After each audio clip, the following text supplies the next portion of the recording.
Welcome to our channel. Today we how to change Wi-Fi password, quick tip step by step clearly. First, locate your Wi-Fi router. Ensure it is powered on and connected to your computer or device. Open a web browser on your device. In the address bar, type your router's IP address. Common addresses include 192.168.1.1 or 192.168.0.1. Press the Enter key to access the router's login page.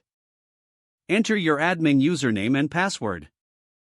If you haven't changed these, you can usually find them on the router or in the user manual. Once logged in, navigate to the wireless settings section. Look for an option labeled Wi-Fi or wireless security.